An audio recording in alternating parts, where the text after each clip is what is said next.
Welcome to episode 5 of Doomslayer Joins Smash, the final episode of this massive 5-part series detailing in far too much detail how I would implement my most wanted character, the Doomslayer, into Super Smash Bros. Ultimate. If this is the first time you've stumbled upon this series, feel free to click on the area I'm pointing at to go to the playlist and start from the very beginning at episode 1. Last time we talked about all of the music that would be coming to this Dream Challengers pack. Today, in a much shorter episode than last time, we're going to finish things off with the spirits, as well as some bonus items that were too small for a single episode. So that's the intro. You all know what we're going to do. Let's go to the... Spirit Board!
That covers all the potential spirit battles I could see appearing on the board, so now, let's check out the Doomslayer's Classic Mode route.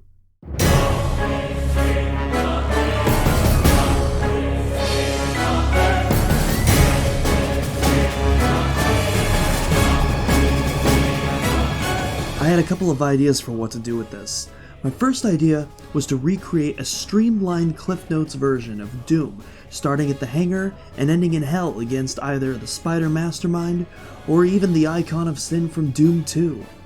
Ultimately, I decided to scrap this, however, because the spirit battles already pretty much recreate those events, and I wanted this classic mode route to have its own unique spin on the fights. So for my second draft, I came up with a fun scenario, and this is the one that I'm going to stick to.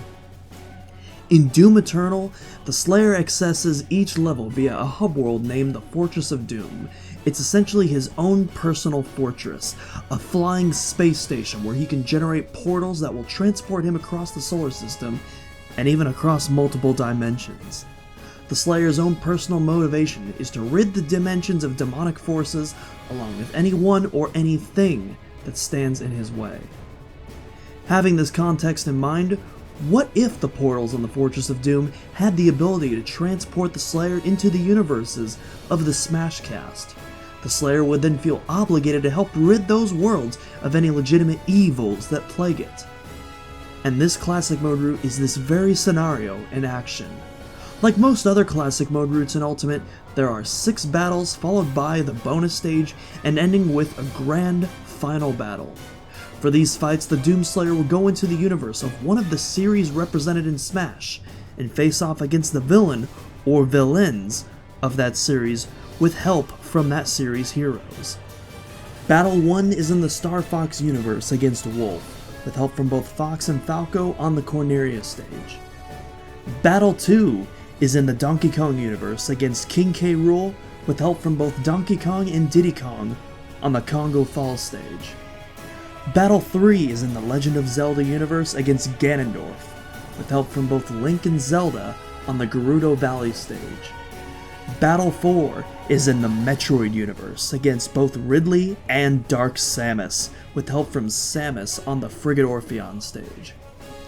Battle 5 is in the Kirby universe against both King DDD and Meta Knight, with help from Kirby on the Halberd stage.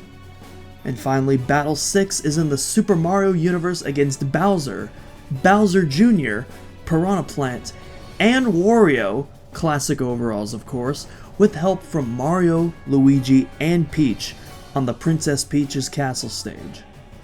Afterwards is the bonus stage, as always, and for the final battle, an epic showdown against both Master and Crazy Hand.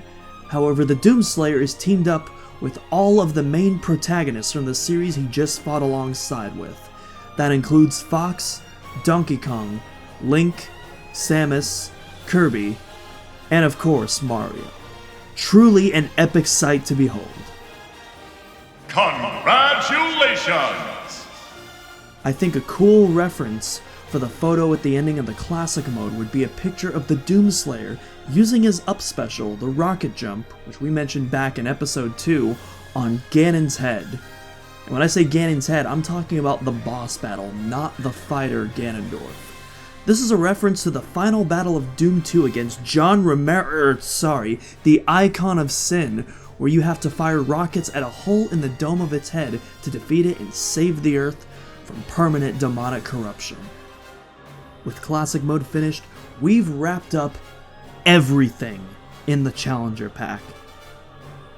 However, we're not quite done yet. Oh no. Alongside the release of a new Challenger Pack comes the addition of new Mii Fighter costumes as individual purchases, many of these relating to the series being represented in the Challenger Pack. So before we finish off this series for good, let's do a quick montage of the potential Doom series Mii costumes that we could see appear in the Nintendo eShop.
Well, that's it.